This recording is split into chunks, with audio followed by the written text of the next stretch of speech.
welcome back to the channel. Today we're back working on Coops, the R32 street car. Last episode we did take it out, we got it back on the road and we went for a cruise. Unfortunately for us, it did massively overheat twice, and every time you wanted to have some fun in the corners, the fuel tank leaked all of its guts out and we could smell it horribly from the cabin. So there's a couple of things to work on there that we're going to fix in this episode. Plus, we've got some pods and side skirts to put on that I think are really going to add to the aesthetics of the car. And I'm pretty excited for those. So let's get stuck into it. First thing on the agenda, this leaky ass fuel tank. We've got a couple of things to make it better. So the original plan with this was to simply slap another O-ring onto the hanger in the car and get it done nice and quick. But I thought I might have a look around just in case that wasn't the only place that was leaking fuel. And sure enough, I've found another couple of issues over here. In particular, that breather is completely knackered. That pipe, it's saying hi to you. Say hi back. Then also down here, we've got another split. So neither of them are going to be any good for keeping fuel inside the fuel tank. So I'm going to chuck the O-ring in now, and I'm going to pull this hose off, take it down to Sleekers, see if we can match it up with something that's looking a little bit healthier.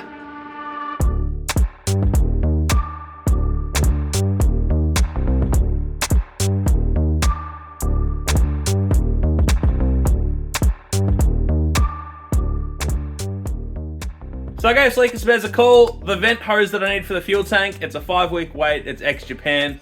And I want to make sure I get the right one and don't have to dodgy anything up. So we're going to wait that one out. Should be here, 5 weeks. In the meantime though, I'm getting stuck into the pods for the back of the car. These go behind the rear wheels and all painted up. This is a genuine Nissan. So all plastic, which I love. I hate fiberglass. And this one has all the mounting holes for it on the car already. So should be a pretty quick install. I did have to find some random clips and bits and pieces to make it work.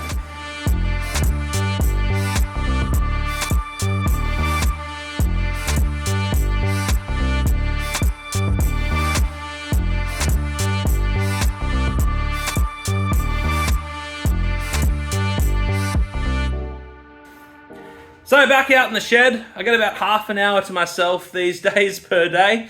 And the reason being, I've got little Harvey inside. He's about 9 days old and he's taking up a lot of my time at the moment. I am on parental leave, but I've got far less time than I would if I was working. But he's asleep, Naomi's watching TV, and I'm out in the shed, back working on the Skyline. Last time that we were out here, we worked on putting these spats on the back. All pretty easy and pretty simple. Had all the bracketry and just put them on as they're supposed to be from factory. Got a bit of a gap at the top there on this side, so we'll look at that a little bit later on. But for the moment, we're now working on the skirts. So haven't actually had to fit these skirts up before. This car is a Type M car, as you can tell from the front bar. It also had the rear spats, but it had some crappy aftermarket fiberglass side skirts, which I hated. So we bought the Type M, fixed them up, and we're now fitting them up to the car. The big issue I've got though is these skirts have a whole bunch of random mounting brackets and equipment that I don't have and I am struggling to get information for. So I've got a couple of photos of how this is mounted to the car and a bit of an idea from looking at it. But we're going to have to make up our own mounting brackets for the mid and back section of this. So time to go crack out the grinder, go find some sheet metal and crack on with it.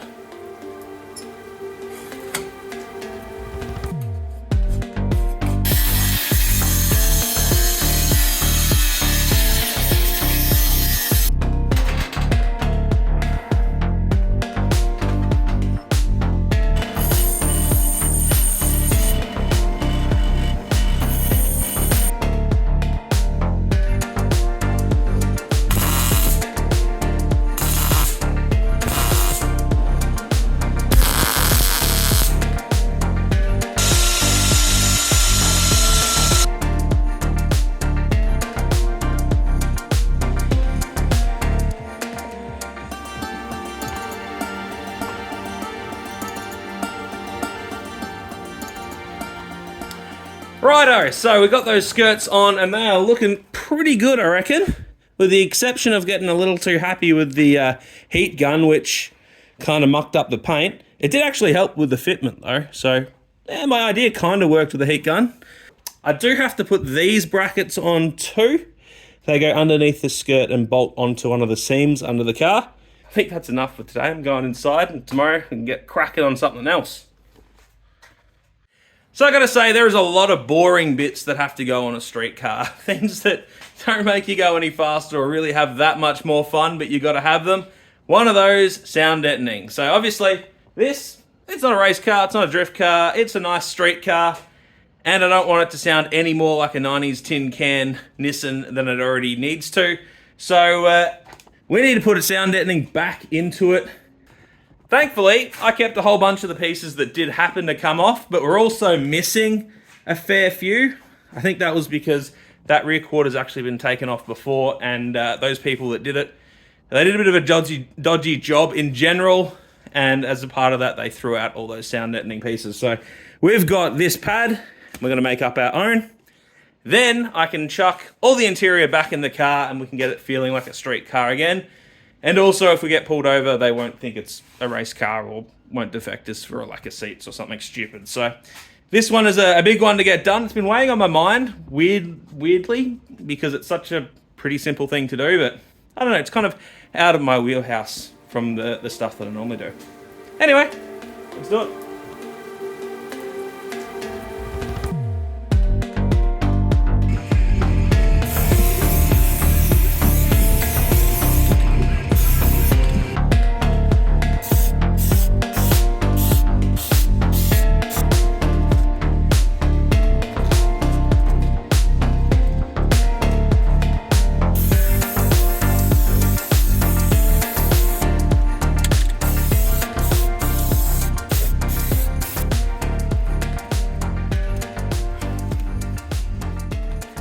So I got all the original pieces of sound deadener back in the car. Job wasn't as hateful as I thought it was going to be. The sound deadener and the contact adhesive, not as hard to work with as I thought. The big piece there, I put that back in the same spot as it was from factory. I obviously didn't worry about lining it up too much. Then that triangle piece there, there's actually the another hole that's exactly the same side on the other side of the car, but we don't have a piece for it, so I use that as a template with the sound deadener matting. So we've got that one to do, and then we've got a few others to probably use a bit of cardboard A to design, get them cut out and then stuck on. And we're starting to get to the stage that we can nearly put this interior back in.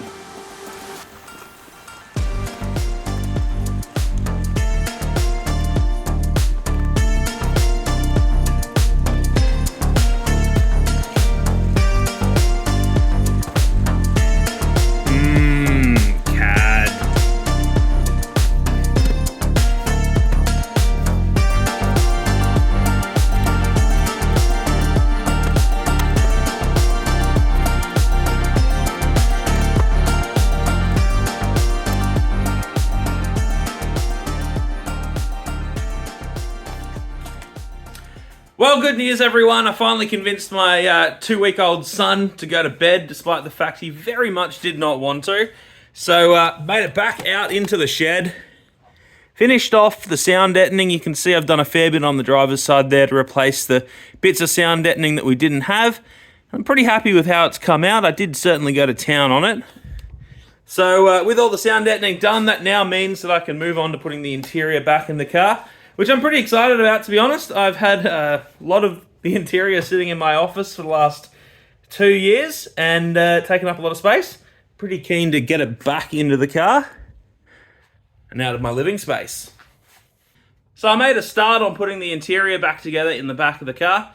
Did occur to me as I was doing it, though, I'm not actually sure how these pieces of interior overlap and which bits need to go on before others. So gonna need to get down all the interior pieces for the back, take a look at them rather than just jumping straight into it. But this does actually lead me to something that's weirdly exciting, because I bought some interior pieces for this car over 2 years ago now in anticipation for doing all this work to it, and I knew that this car had those interior pieces absolutely cooked. They were completely baked apart, And so I knew I definitely needed some, and I also knew that everything was running hot on R32 stuff, so these pieces might be hard to get in, say, the 2 years that it's taken to do the resto. So I've had them sitting up in the rafters there for those 2 years, waiting for this day. So weirdly kind of excited to get them down, open them up, and hopefully put them on the car.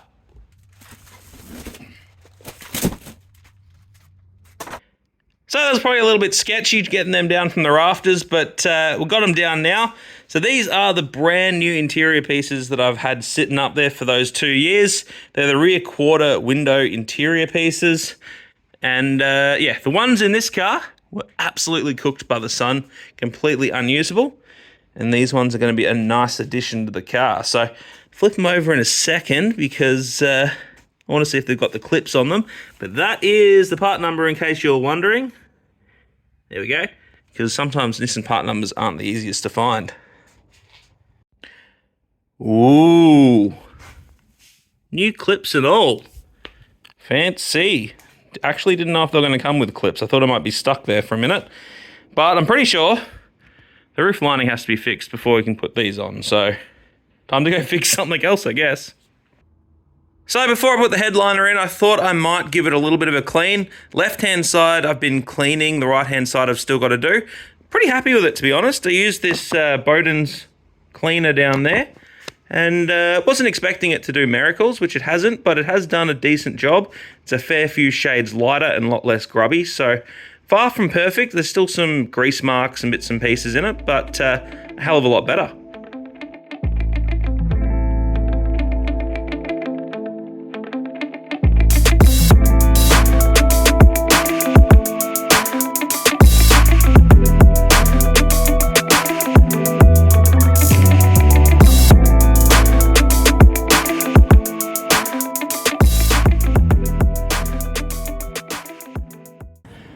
So I think the Fast and the Furious might have been lying about the overnight parts from Japan, because I can't even get a fuel vent hose in 10 weeks. So I've cracked the shits. I want to drive this thing. It's been sitting around. I've done everything on it that I can without having, well, essentially a running engine because it's got no fuel tank. And I want to drive the car. So we have some bits here to make our own hose up. Not that it was terribly difficult to do this originally. I just like to keep it OEM and put the proper hose on there without connectors, but yeah, kind of got a hand forced on this one. So I put that on, fuel tank in. I'm going to give the cooling system a flush and then replace the radiator, hopefully fix that overheating issue. And then hopefully we're going to be able to drive this thing this weekend. So see how we go with that. But for now, let's make up a hose.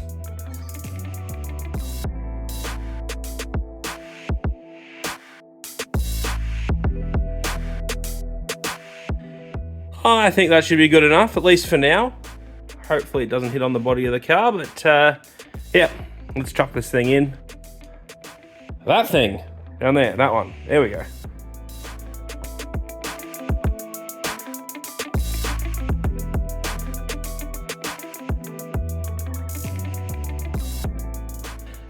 Well, that's always a pain in the ass to get done putting the fuel tank in, but got it done. That hose seems to work pretty good, so that is all ticked off the list. Last thing on the list before we can take the car for a drive is getting the cooling system under control. Last time we took it out, it was just on the cusp of being able to cool enough. It would overheat if you went up long hills. If you went on flat ground and you didn't give it a hard time, it was okay. But we want to give it a bit of a hard time and be able to go up hills.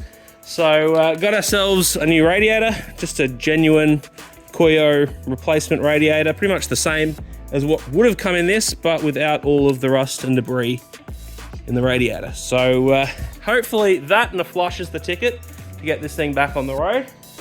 And then yeah, hopefully we'll be able to take it for a drive tomorrow.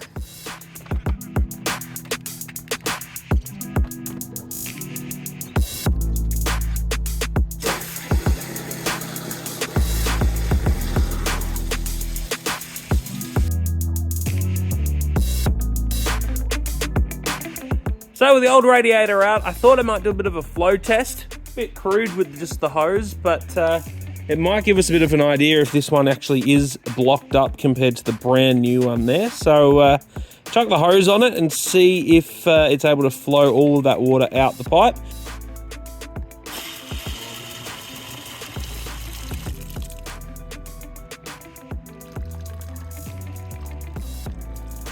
Right, well that's pretty much banking up at the top of the header tank straight away. So we'll see what the other one's like.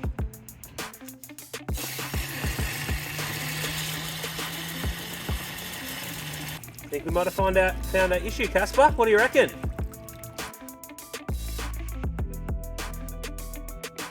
Ugh.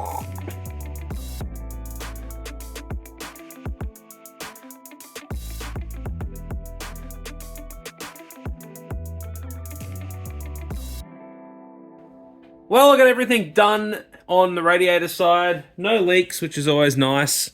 I also went and finally registered the car because I've just been driving it on day permits. But I figured to get to the stage now that I should probably actually put some rego on it. Can't put on historic rego because they still reckon it's a 2002 model R32 Skyline. So I'm going to have to get an inspection at some point. Tomorrow we're going to Harndorf for a little cars and coffee. Haven't actually tested the car by driving it since we've done all the radiators and the other bits and pieces with the fuel tank, but feeling pretty confident. So it's late enough here now. It's 11 o'clock, so I think I'm going to go to bed and get up tomorrow for cars and coffee. Oh, well, good morning. Just made it up to the servo, filling up with some 98, pumping up those tyres, and we can get on the road.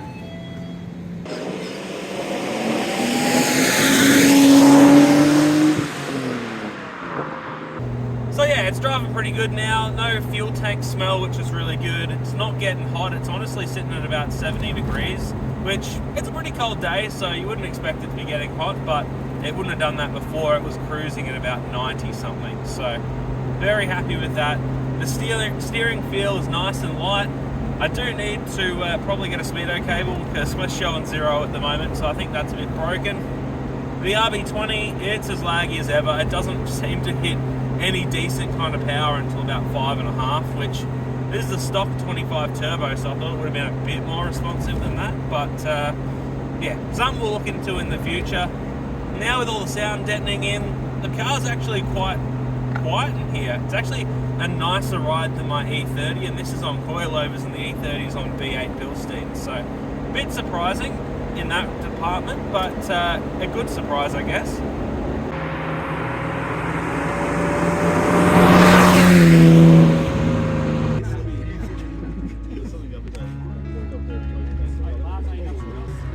So we made it here. Thankfully the coolant temps seem to be under control now, so no overheating, nice low 70s, even 60s at some point, so that's good. No fuel smell, but she's certainly not very lively up to about 4.5 grand. So yeah, overall pretty happy. Got to do something about the fan, it sounds like a truck, but other than that, happy to be out here. Happy to be back on the road with it.